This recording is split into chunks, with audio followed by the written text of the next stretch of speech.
Vancouver, BC. You're currently in my kitchen right now. We're doing a live webinar, and this week's focus is inflammation and anti-inflammatory foods. And this is something quite important to me because I actually have had Graves' disease before, which is a thyroid autoimmune disease. And my father had diabetes and my mom has heart disease. So these are all underlying inflammation in our bodies that we need to address. And as a nutritionist and a dietitian, I love doing that with food. So I started the True Nosh company about 4.5 years ago now. It is all about prevention and trying to prevent mainly diabetes because it's close to my heart, and other diseases like heart disease and cancer. And we've been doing cooking classes for about 4.5 years now. So time goes by really quickly. And we're going to go into our share screen mode right now to talk about some inflammation and some anti-inflammatory foods. So I do have a master's degree in clinical nutrition, and I run a company called True Nosh in Vancouver. We do food and beverages that don't use any sugar. Everything is plant-based and also gluten-free. And if you have any questions after this session, feel free to email me also. I know sometimes it's hard to, process all the information I am revealing to you during the presentation. You can email me at TrueNosh, so info@truenosh.com, and I'll try to get back to you as soon as possible. So let's talk about inflammation and what it is. So it is a normal part of our body's defense. So when you're injured or have an infection, it's something that your body does and occurs in your body naturally to help you ward off these injuries and infections. So for example, like your skin will swell after cutting yourself or after you get bitten by an insect, or when you're feeling hot because you're fighting off an infection, and so your body kind of increases the temperature and causes a fever. So some causes are environmental chemicals. So we go out and breathe a lot of engine fuses, a lot of different factories give off some different types of chemicals in the air, or even cleaning fluids can cause some inflammation in our body. Injuries, as I said before, scrapes, cuts, insect stings, like splinter in your finger, and then pathogens. So currently we are, as a world, fighting a virus, COVID-19, and then some bacteria infections and also fungus infections also causes inflammation, and in certain cases, radiation. So signs of inflammation. So there are 5 signs: heat, as I said, fever, pain, and when you cut yourself and you're hurting, redness, swelling, and then loss of function. So your bodily functions, sometimes you notice that you can't function as well, and you're feeling a little bit just off and you're tired, and that can be a sign of inflammation. So why we're talking about inflammation? It occurs in your body all the time, but sometimes prolonged inflammation occurs and it doesn't go away. So this is what we call chronic inflammatory disease. And surprisingly, it causes over 50% of deaths worldwide. And that's pretty alarming to me as a dietitian and as a person to understand so many different diseases are caused by chronic inflammation. And just to list a few in the bottom, autoimmune disease. So as I said, I had Graves' disease, which is a thyroid issue. My father had diabetes, but autoimmune disease can also be something that causes, inflammation in the joints, like rheumatoid arthritis. And then cardiovascular disease. So high blood pressure or heart disease can be associated with inflammation. And things that are happening in your gut, so your gastrointestinal disorders. And many people, if you're experience high stress, can have IBS, which is an inflammatory bowel disease. And lung diseases like asthma, mental illness, actually. So depression can be an outcome of inflammation in your body. And we have been neglecting mental illness, and we want to kind of bring that into the forefront right now. So treating depression and treating inflammation in your body can go hand in hand. Some metabolic disease, as I said, type 2 diabetes, and neurodegenerative diseases like Parkinson's, and some types of cancer, like cancer in the colon. And that could be a prolonged inflammation of the types of foods you eat, or even the temperature of the liquids and foods you eat can cause some sort of inflammation too. So here we are, again, reiterating some chemicals, environment, chemicals in the air, your nutrition. So I'm a dietitian, so I'm going to put a focus on nutrition today. So diets high in like refined grains, meaning like white rice that have all the fiber and nutrients stripped off of it and leaving that white granule can cause inflammation. And if your gut biome. So a lot of people don't know that they actually have to take care of their bacteria inside their GI tract. And if things are that you eat alter that, that can also cause inflammation. Social and culture changes. If you don't have a well-rested sleep, if you're always moving and you don't sleep at the same time, you don't wake up at the same time, and you're causing a lot of stress in your body, that can be very, very harmful. And nowadays, people with jobs and we're meant to be in outside and experiencing the environment, but instead you're inside looking at your phones and your laptop or computer screen. That's artificial light that can disrupt some of the patterns in your body that can change some factors to increase inflammation. And for children, so developmental origin, so if children are not taught to eat well, they can cause a lot of different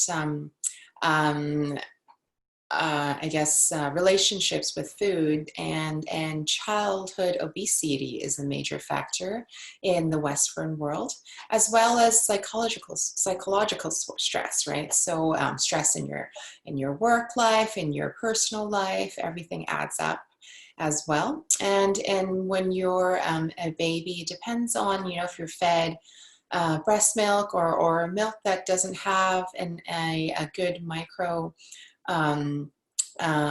a bacteria that can actually cause better growth in your gut, that can also cause inflammation. And then one last thing, which is also very important, I didn't put it last because it wasn't important, physical activity. So studies have shown that if you do any type of physical activity using your skeletal muscles, so when you're contracting your muscles and using, your locomotive skills, you can release some proteins in your body that actually decreases inflammation. So exercise, going for a walk, lifting light weights, even like lifting water bottles and during in the house when you're watching TV, doing some stretches, that can really help you decrease inflammation. Okay? So doctors help you diagnose chronic inflammation, but sometimes they need to go through a lot of different assessments and assessing your entire body. So these include blood work and also reading your blood pressure, as well as, assessing your lean body mass and joint health, as well as your sleep, seeing if you have quality sleep or not, if you have enough hours, and if it's, you're in a safe environment too. Some people are not as, and, like living in a safe environment and they don't feel comfortable sleeping. So that is something that that causes inflammation. And all of that lead to your energy levels being lower. So these are some things that your doctor will assess when you go and talk to your doctor. And if he or she thinks that there is some chronic inflammation underlying in your body, he or she might request other tests that can actually tell them the measurement in your body. So C-reactive protein is something that your doctor can request, and if you have diabetes, he can request a hemoglobin A1C. And then if you have some markers that might make him or her think that you have a cancer, you might, or heart disease, he might request a homocysteine blood test. Okay. So some blood tests. These are some reviews from our previous sessions. Cholesterol amounts, I want to reiterate, when you go and request your blood results, you want to look at these numbers. Total cholesterol, if it's less than 5.2, it's ideal. HDL. So reiterating from a previous session that I did with you guys, 0.9 is desirable, but the higher this number is, the better. And then the bad cholesterol, which is LDL. And if it's less than 3.2, that's ideal. If it's higher than that, you want to lower your amounts of saturated fat and increase your fiber and physical activity. And then blood pressure is also very important. You can go to a pharmacy. They have a device that can read your blood pressure, and then also at your doctor's office. And you want a normal blood pressure reading to be under 120/80, systolic and diastolic. So when your heart pumps and contracts, right, and releases, that's what the blood pressure actually is really reading. And then blood sugar. So A1C is a percentage of blood cells. So when your doctor requests A1C, is they'll tell you the percentage of red blood cells that have glucose attached to it. And for someone who's normal, you want to be under 5.7. If you're pre-diabetic, so if your doctor says that you need to watch out of your blood sugar levels, and you're diagnosed as a pre-diabetic person, sorry, excuse me, then you want to be lower than 6.4.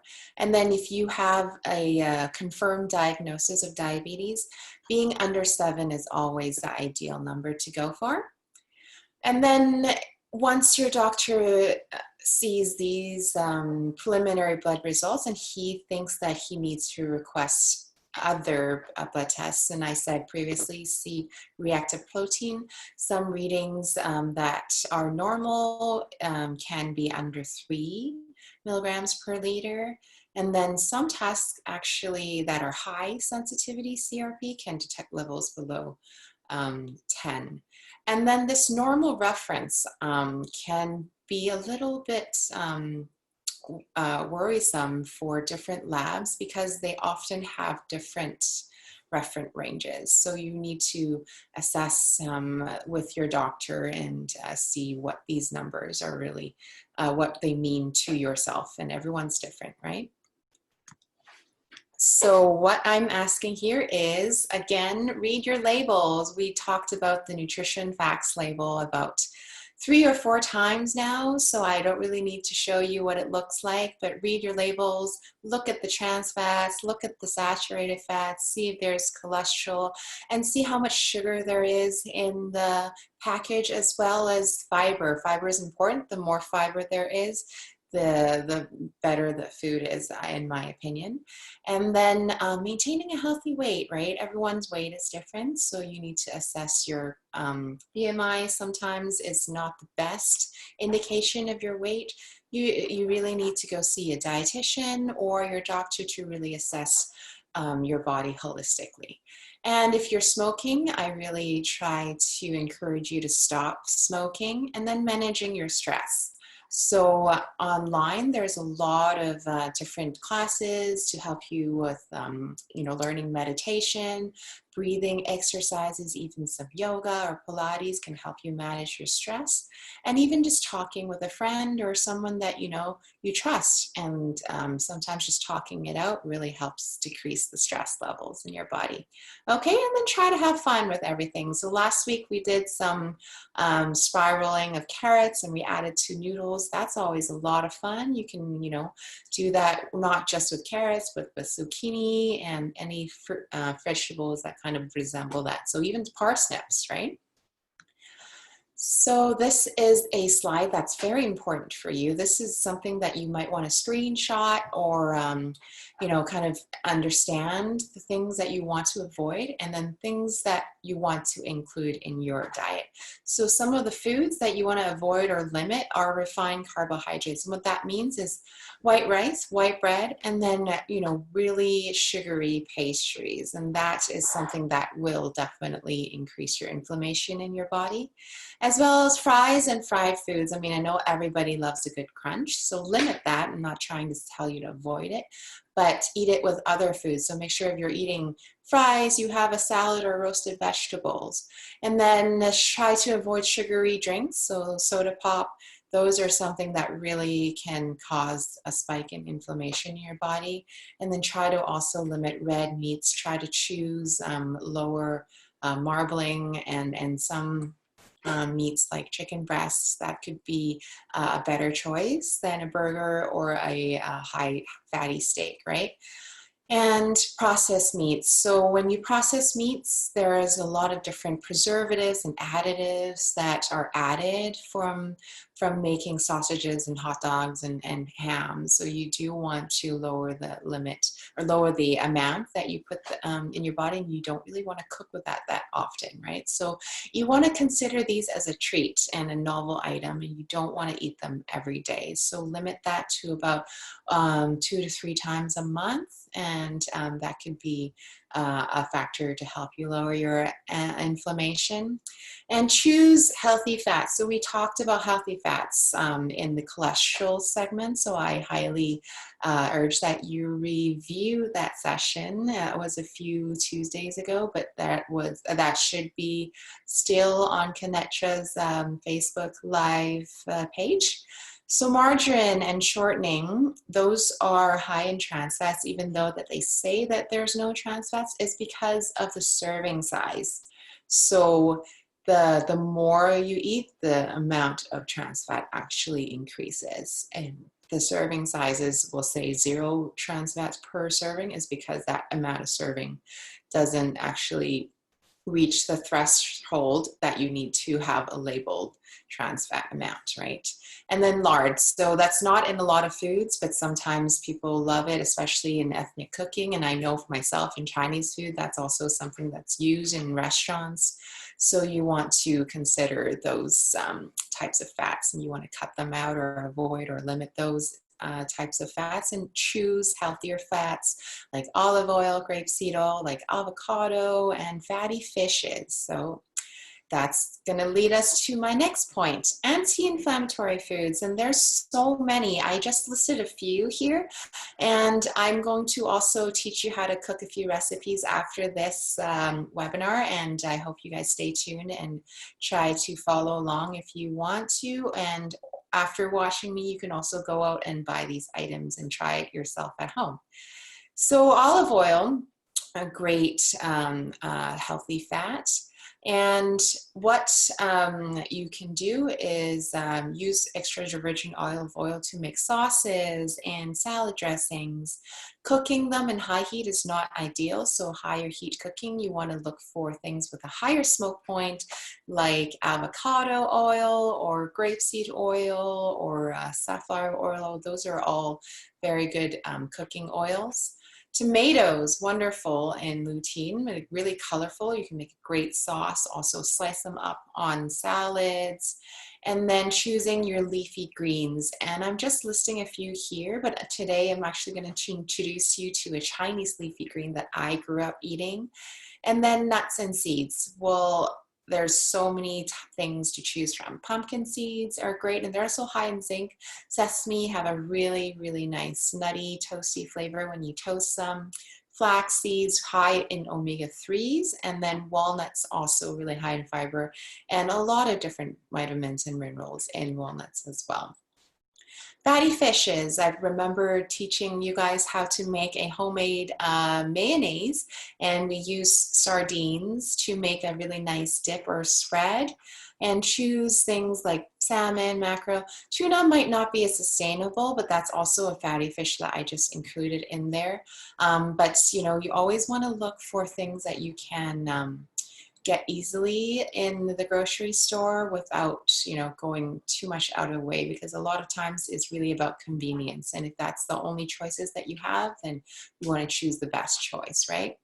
Fruits. Well, we did a fruit compote last week with strawberries and blueberries. I hope you remembered how to make that, and you can save that and use it as a jam, use it as a dessert topping, use it as a yogurt topping. So these are a lot of things that you can do with the compote that I taught you last week.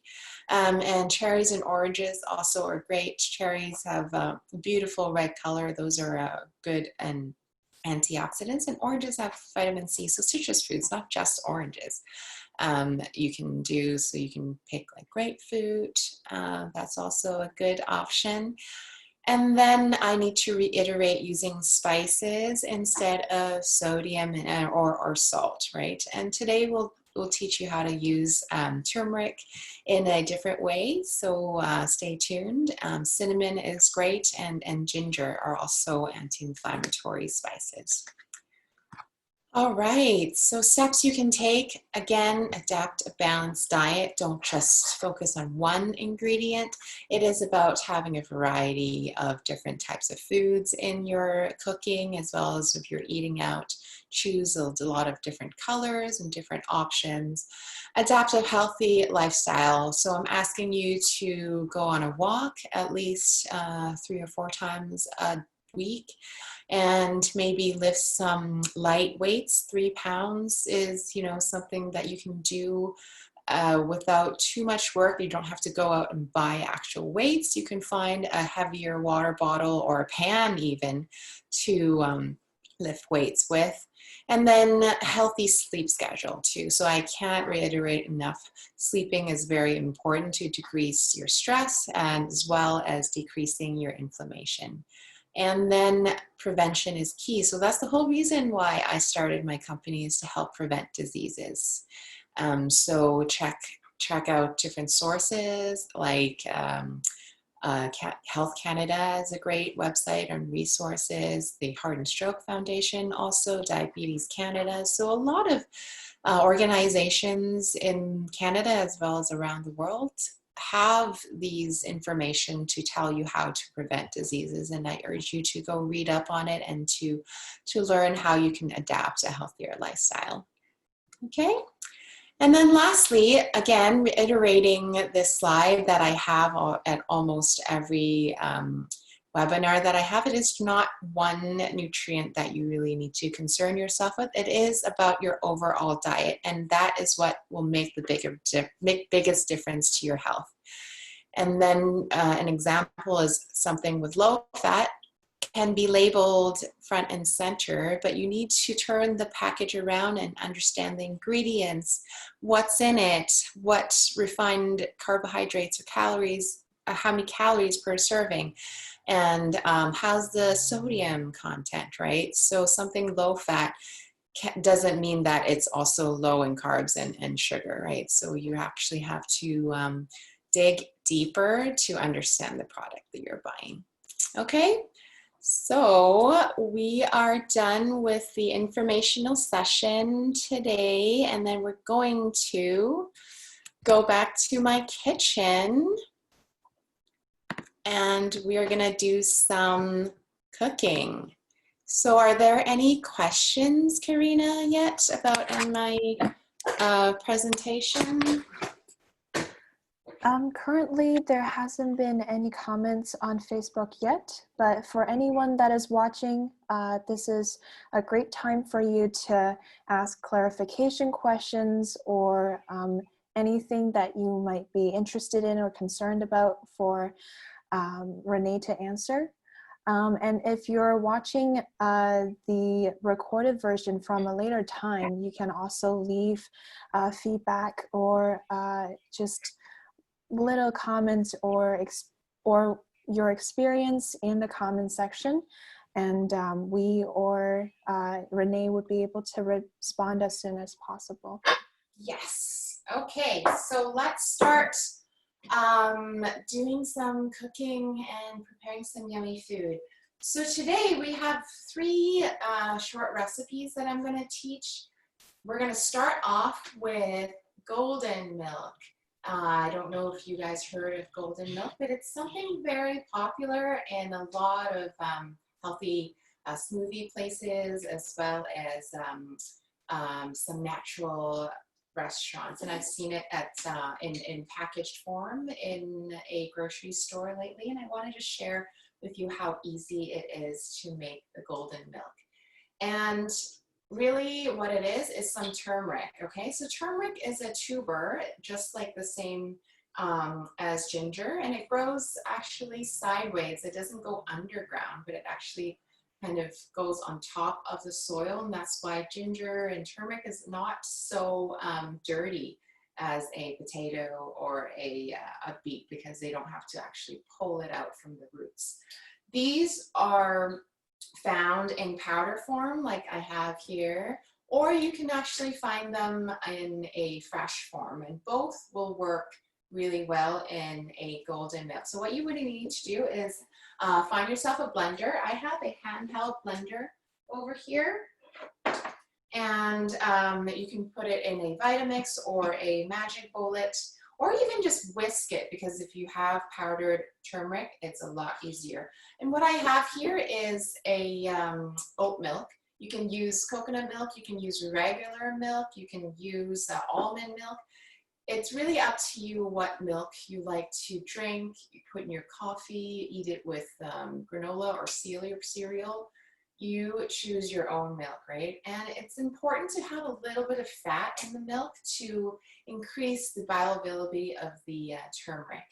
And what we're also going to add is a little bit of cracked pepper, and that actually has been shown in a lot of studies to also help the anti-inflammatory factors in turmeric. So a little bit of ground pepper helps a lot with this recipe. So since oat milk doesn't have too much fat in it, I'm going to add a little drop of flaxseed oil that my friend, another fellow dietitian, gave me this past week. So really you just want a teaspoon. I have a cup of oat milk here and a teaspoon of oil. You can use olive oil if you want, but you're going to use this in a drink, or even use it as a milk in your coffee, right? And then 1 cup of milk, I will add about half a teaspoon of turmeric. And then if you want your milk to be sweet, you can add in a few dates. I have some deglutinosed dates here, which are higher in fiber, lower in carbs, as well as a little bit of protein in here. So I chose these dried fruits. You can do raisins if you like, or apricots, but I have these on hand, so go ahead and do that.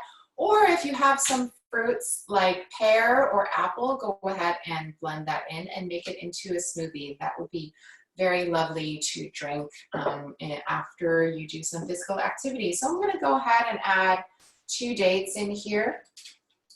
And then last week we made a chia seed pudding, right? So you can also add chia seeds and make this golden milk into a pudding.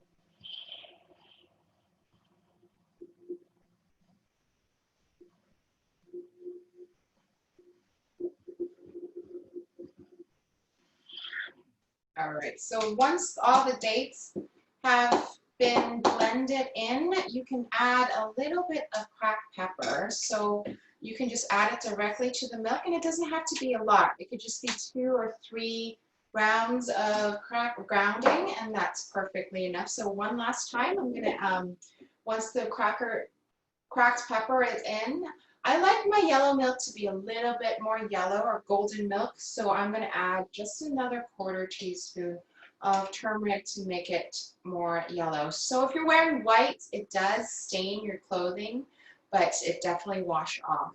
So be careful if you're wearing white.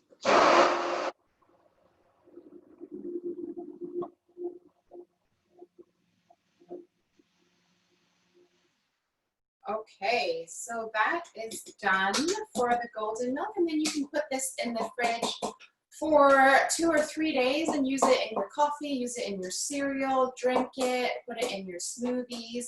So many things that you can do with golden milk that I can't even tell you right now, because we're actually going to do another recipe after this. So I'm going to use this actually to eat some of my granola that I make. I make a granola with a lot of cinnamon, goji berries, pumpkin seeds, and flax seeds, so that this will be a perfect pairing for my granola. Okay, so I'm gonna put this aside, or I'm just gonna, put it in a cup for me to enjoy this later. There's a few dates that have been here. Okay, so we're gonna save this because we're gonna use this to make a sesame butter.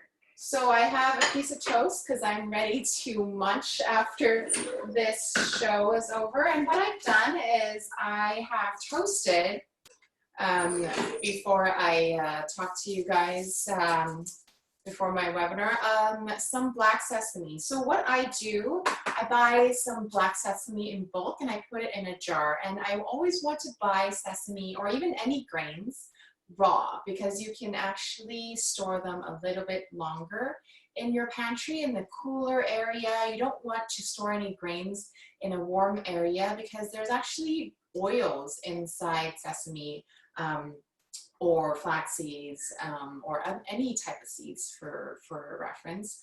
And you always want to buy raw because you can actually keep it longer. If you buy toasted sesame or toasted seeds, you should consume that within a few weeks of buying it, or store it in the fridge so the fat doesn't go rancid.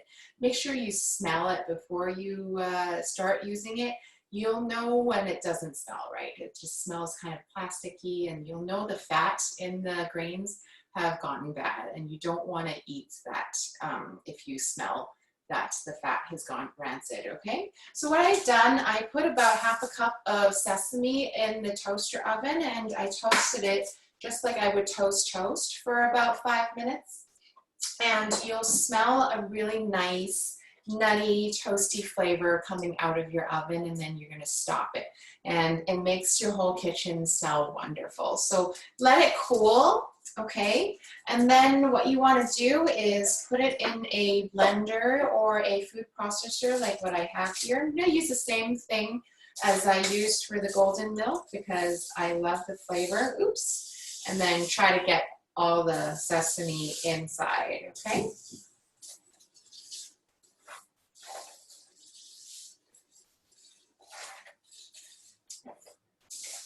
And this is an alternative for peanut butter. So those who are allergic to peanuts, or almonds, sesame seeds, or even pumpkin seeds are a great way to make a seed butter. Okay, so I'm going to finish adding all this in. I like sesame seeds because it's not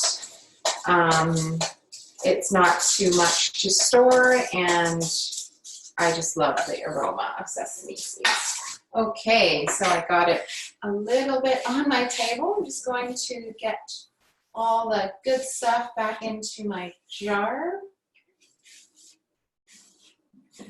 And then you can use your favorite type of oil or fat. You can use coconut oil, which gives a great coconutty flavor. I'm gonna use my friend's hemp seed oil, or you can use olive oil, right? and drizzle it in. So for a half cup, I'll add about 4 teaspoons, which is about a tablespoon and a half of oil. Just add that in here. And then I'm going to add about 1, 2, 3, 4, 5, 6, 7 dates. Add that in. This is meant to be a sweeter paste. So if you have diabetes, I would urge you to use about half amount of this. But you can also not use as much to spread on your toast, right? So this seed butter spreads pretty easily. And what I'm doing here is adding a little pinch of Himalayan pink salt to bring out the sweetness of the paste. And that is basically it. So what I'm going to do again is to use my blender and slowly blend it into a paste. And you can store this in a jar for over a month, okay?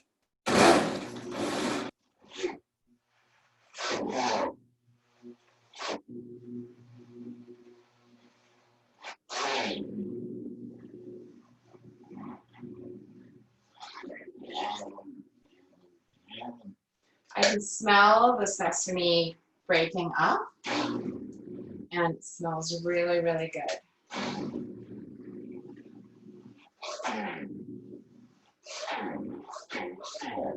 You can make a lot of this and actually send it as gifts to your friends, and they would definitely appreciate it.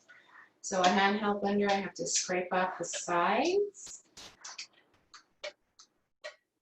And then you would do this until all the dates have been blended in to the oil.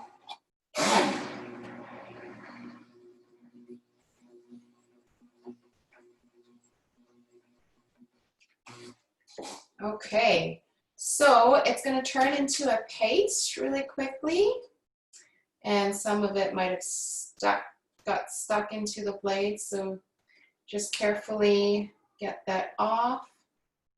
And if you like it a little bit more liquidy, you can add a little bit more oil, and then it can be a little bit more liquidy, but I like it a little bit more pasty, like peanut butter. So in that sense, it's really up to you about the consistency of your spread.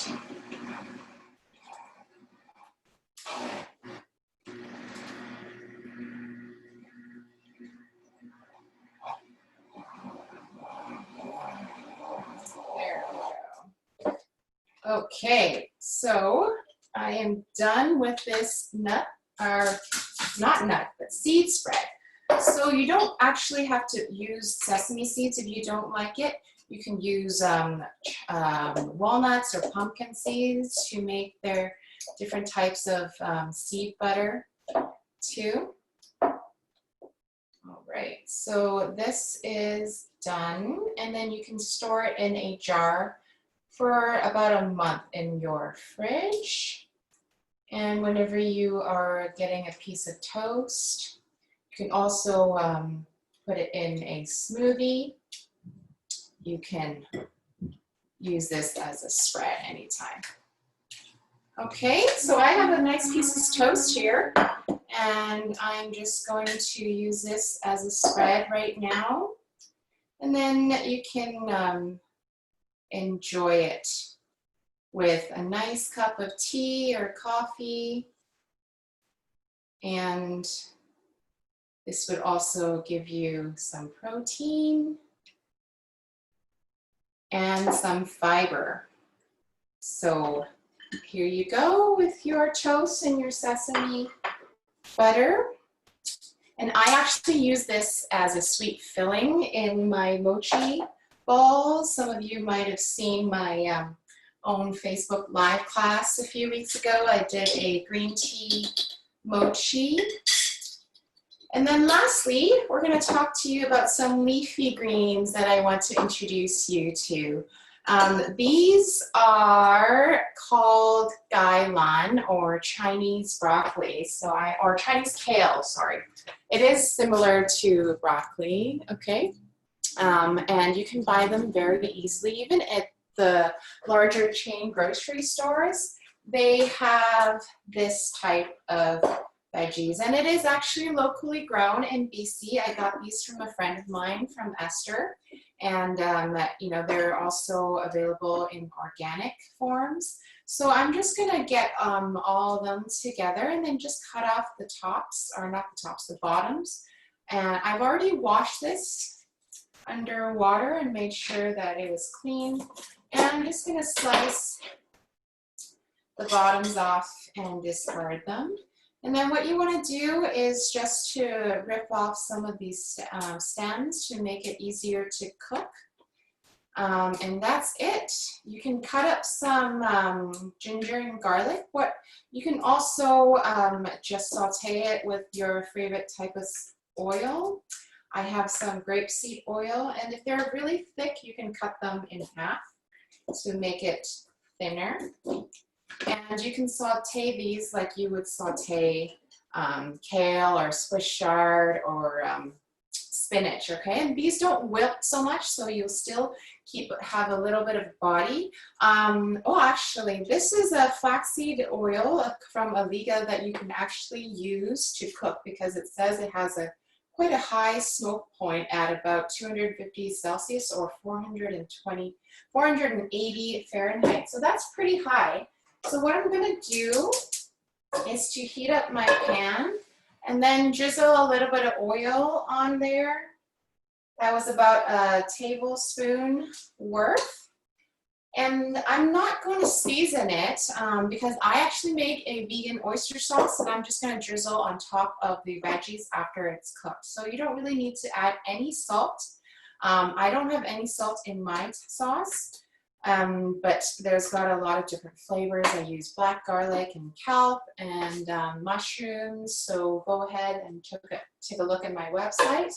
So once your oil is warm, you can put your veggies in, saute it until the greens turn bright green. So when you cook them, this is more of an opaque colored, more of a dull green, but once you put it to cook, it should turn into a brighter green, and you'll know the leaves are just going to wilt a little bit, but the stems are going to stay pretty rigid.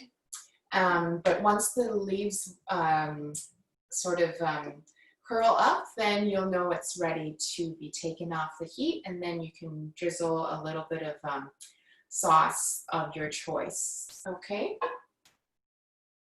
So the oil is quite warm now. I'm just going to give it another minute. And then you can put it on, and then you'll hear some sizzle. There we go. Rénee, for those who aren't familiar with the name of the company, The True Nosh, would you care to explain for some of our audience? Yeah, I had the longest time choosing a name for my company because I wanted to reflect me, because I was born in Canada, and I wanted to reflect all the foods and vegetables and fruits that I was going to include in all my products. So it really took me about 6 months to come up with this name. So it kind of rhymes with True North, which is, you know, in our national anthem. And nosh means food. It is, it has Yiddish, it has a Yiddish background. So I used to work in a Jewish bakery when I lived in New York City. And nosh was a word that was used all the time. And it's also a verb. So it's not just a noun, it could be a verb. So a noun, it means food. And if you're using it like a verb, like you're noshing on something, it means you're eating something with excitement. So I really, really love this word. And I decided to rhyme with True North, where I was born, which is the True North, strong and free. And then True Nosh is how I decided to at the end to use the name. Yeah, thanks for asking.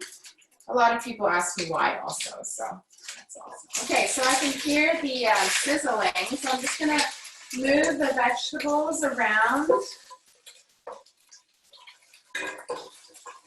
And you'll see that it is turning bright green. So I'm going to bring you a little bit closer to my saute pan, and it's kind of like kale. So what happens?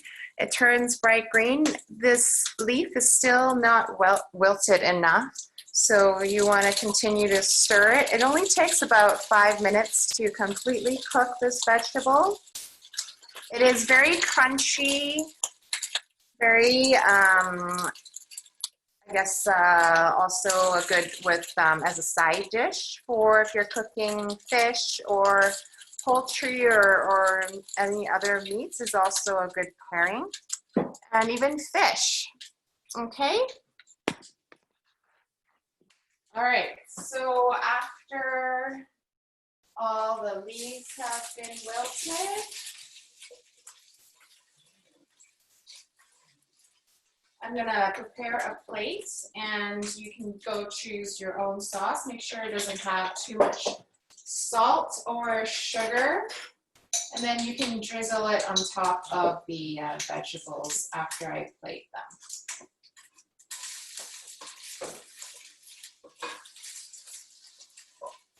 And then the stems are also great. So you can eat the stems like asparagus or chop them into small diced or cubes, and you can make fried rice with it as well.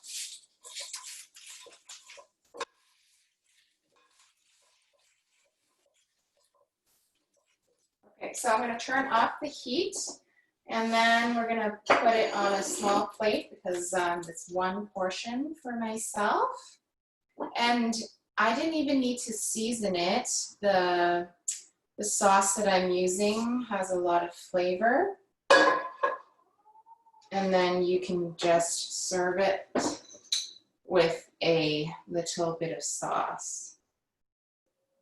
Okay?